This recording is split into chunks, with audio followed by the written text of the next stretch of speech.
Good evening, I'm Scott Hennessy. It's been 22 years since the September 11th terror attacks killed nearly 3,000 people and forever changed the nation.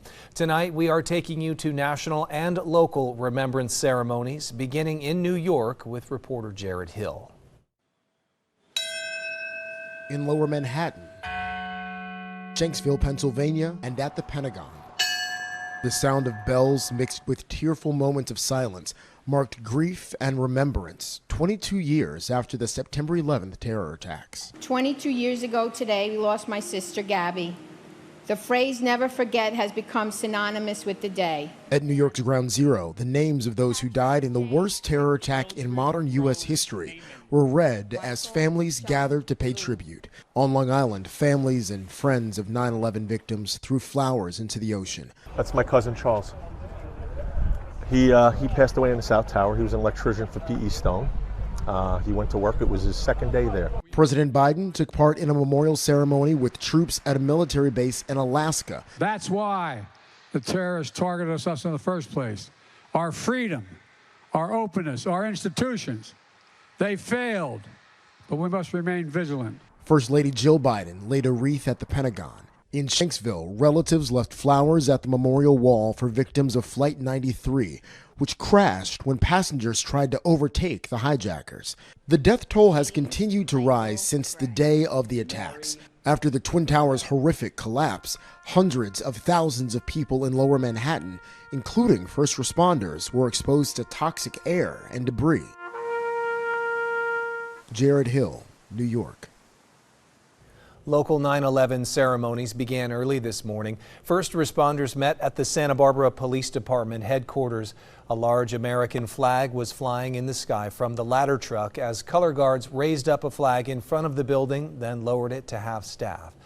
For all attending, it was important to pause and reflect on the tragic day and the sacrifices that were made. It's really important to me, and it should be really important to all of us, that we talk about the events of that day with our younger generation. They need to understand the lasting effects that day has had on our nation. We honor the memory of those we lost by reaffirming our commitment to safeguarding the city of Santa Barbara. We pledge to never forget the sacrifices made on that day. At the Santa Barbara waterfront, 3,000 flags were placed in the sand to the west of Stearns Wharf to remember those who died in the attacks. Informational signs were also up with details of the day and the names of those lost.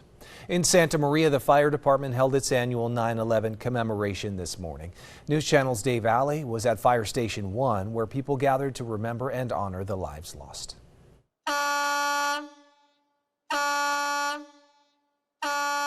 A fire engine blasts its horn early Monday morning, commemorating a day etched into American history. It sends a message. It's the voices of the past screaming out to remember me. Nearly 3,000 who lost their lives on September 11th, 2001, including more than 300 firefighters. It's so important that we do this every year to continue to remember the sacrifice that 343 firefighters made that day. The city of Santa Maria does just that annually on September 11th, holding brief ceremonies at each of its 5 fire stations. I think it's important because we have to remind people. I think it's important to show our appreciation for our first responders. Yeah, and we need to be there for them. They're always there for us. Each ceremony includes the traditional sounding of the horn, a minute of silent reflection, and the lowering of the American flag to half-staff, all following protocol established by the International Fire Service and fire chiefs of Santa Barbara County. When we choose the profession of firefighting, it's meaning that we're selfless. We want to provide for the community, and that's our priority. So when those 343, more than that, actually did what they were asked to do. When everyone was running the other way, they were running into the buildings trying to save as many lives as possible. At fire stations 3 and 5 here in Santa Maria, each building has a small piece of steel from the World Trade Center. So even though they may be separated by nearly 3,000 miles, there is a common bond and a unity between these two distant communities. We want to go and do the best for our community, and the fact that we have a little remembrance from New York is important for us here in the city of Santa Maria. Where city leaders hope this yearly remembrance will continue on forever. We should never forget what took place on that day in New York, and I don't know that we ever will. In Santa Maria, I'm News Channel reporter Dave Alley. In state news, Governor Gavin Newsom has declared September 11th as Patriot Day. Newsom commemorated those lives lost on the signed proclamation, stating, "We commemorate all those who perished in the attacks of 9/11 and honor the bravery of the first responders and ordinary individuals who rushed into danger to assist others." The governor also ordered all flags on state buildings to be flown half-staff to remember our heroes. Let's get our first look at the weather on this Monday night with Annika Abbott in the First Alert Weather Center.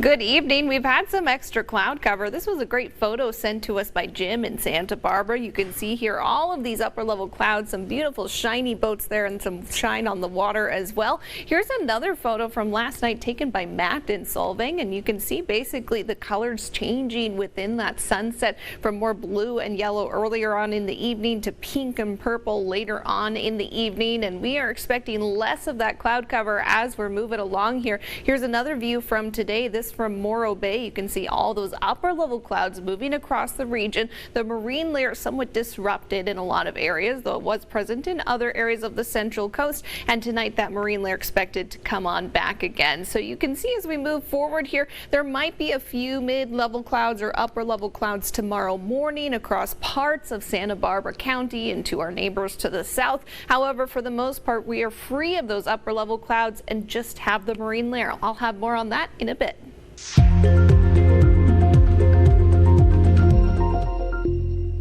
Vandenberg is set to launch a Falcon 9 rocket at 11:57 tonight. The launch will send 21 Starlink satellites into low Earth orbit. It's the 11th flight for the first stage booster supporting this mission.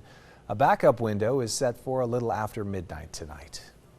A weekend fire led to the evacuation of an apartment building near Santa Barbara City College.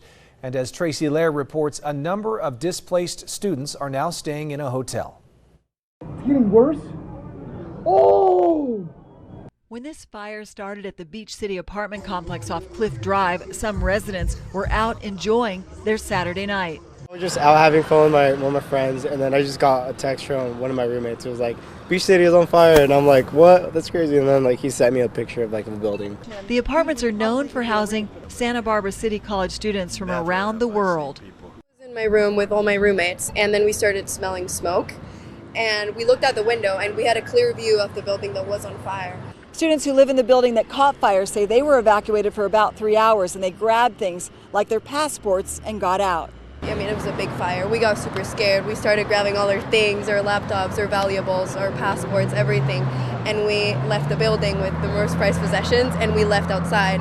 There were a lot of cop cars, a lot of fire department. The fire appears to have started in the second floor attic between 2 units and may be electrical in nature. A spokesperson for St. George and Associates that manages the 9 buildings said the flames damaged 1 unit and smoke damaged another. They're putting up 14 displaced residents at a hotel that's within walking distance to campus where classes started last month. In Santa Barbara, I'm News Channel reporter Tracy Lair.